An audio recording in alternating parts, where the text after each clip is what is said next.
আশা করি সবাই ভালো আছেন আলহামদুলিল্লাহ। আজকে আমরা কিন্তু প্রতিদিনই কিন্তু আমরা বলি যে গতকালকে আমরা যে কাজগুলা করেছি সেগুলোর আগে প্রশ্ন উত্তর দেন আমরা মূল ক্লাসে যাব, তাই না? তো এখন প্রশ্ন হলো, গতকালকে তুমি কি কাজ করছিলা? আমি গতকালকে এসি সার্ভিসিং করছি। কি এসি? একটা ছিল স্পিড এসি আর একটা cassette type? Cassette type. Customer AC গুলো সার্ভিসিং করছি। টোটাল কয়টা এসি সার্ভিসিং করছি? টোটাল তিনটা। তিনটা। গতকালকের কাজে কোনো প্রশ্ন আছে কি?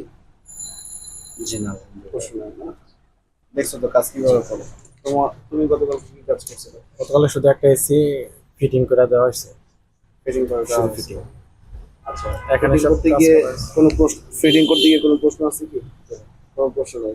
প্রশ্ন থাকতে হবে, হাজার হাজার প্রশ্ন থাকতে হবে। কারণ তিনটে এসি সার্ভিসিং করাইছি আর একটা ফ্রিজ, তার ওই ঠান্ডা হয় না, তার ওই সার্ভিসিং ফ্যান মোটরের সমস্যা ছিল।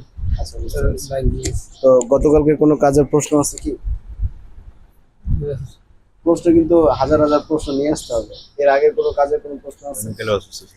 সেটা বুঝতে পারছি। কোনো প্রশ্ন আছে? তুমি তো আসো না, নো প্রবলেম। গত যে ক্লাসগুলো শুরু করছি, তাই না? গত ক্লাস থেকে এই পর্যন্ত আমরা দেখানো হয়েছিল রেফ্রিজারেশন সাইকেলের প্রধান প্রধান চারটা অংশ। সে প্রধান প্রধান চারটা অংশের নাম কি ছিল? Compressor, condenser, evaporator, control device. এই চারটা প্রধান প্রধান অংশ। কিন্তু এই চারটা প্রধান প্রধান অংশ আসলে থাকে কোথায়? যেমন এয়ার কন্ডিশনিং সিস্টেমে থাকে, রেফ্রিজারেটরে থাকে, তারপর হলো সেন্ট্রাল এসিতে থাকে, ভিআরএফ এসিতে থাকে। এক কথায় হিমায়ন যন্ত্রের প্রত্যেকটা জায়গায় এই চারটা ডিভাইস থাকবেই থাকবে। এগুলো হলো প্রধান প্রধান চারটা অংশ। কথা বুঝতে পারছি? আর এই চারটা অংশ মূলত যাকে পরিচালনা করে সে হলো হিমায়ক বা রেফ্রিজারেন্ট। সাধারণ মানুষ কি বলে এটাকে?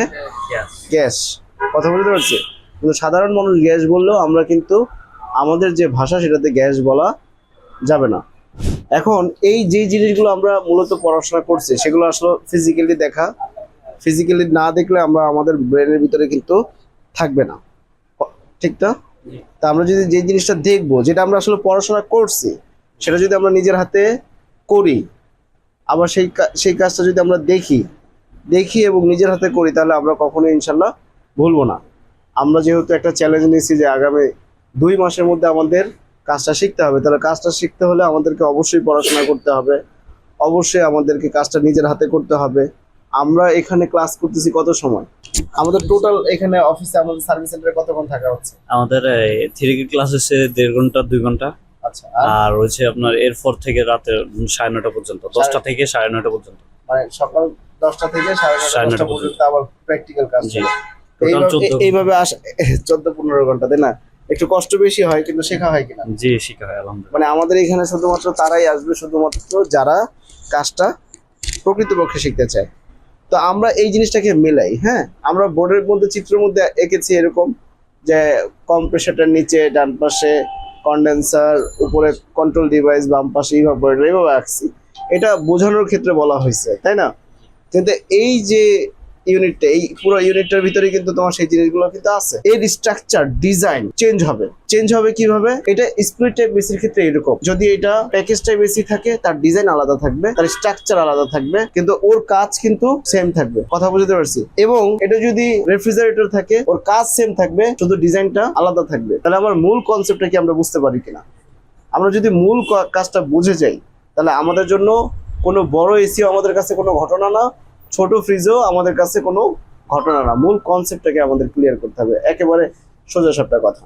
এখানে প্রধান প্রধান চারটা অংশ আমরা একটু দেখাই। এটা হলো কি? কম্প্রেসর। কম্প্রেসরের কাজটা কি? সংকোচন করা। মূলত কম্প্রেসর তিনটা কাজ, একটা সাকশন, একটা কম্প্রেশন, আর একটা হলো ডিসচার্জ। কম্প্রেশনটা যে করে তার নাম হলো কি? কম্প্রেসর। এরপরে আছে এই যে আউটডোর ইউনিটে যে টিউবগুলো দেখা যাচ্ছে, এই যে পুরোটা, এটা পুরোটার নাম কি? এই যে পুরোটা কন্ডেন্সার, যেটা তাপ কি করে? বের করে দেয়, বর্জন করে দেয়, তাই না? এটার নাম কি? কন্ডেন্সার। এখন এই কন্ডেন্সার তো উত্তপ্ত হয়, গরম হয়। এখন গরম হয়ে ও যে অ্যাটমসফিয়ারে প্রকৃতির মাঝে যে বাতাসটাকে, গরম বাতাসটাকে বের করে দিবে, সেই জায়গাটা বা শক্তিটা কিন্তু নাই। এখানে অক্সিলারি একটা সাপোর্ট দেওয়া হয়েছে। কি সাপোর্ট? যে একটা কন্ডেন্সার ফ্যান মোটর। এটার নাম কি? এই পুরোটার নাম কি? Condenser fan motor. এই ফ্যান মোটরটা অনেক টাইপের হতে পারে। আমি কথা বুঝতে পারছি? দক্ষ হয়ে বিদেশ যাব, উই আর ফ্রম প্রবাসী কর্মসংস্থান লিমিটেড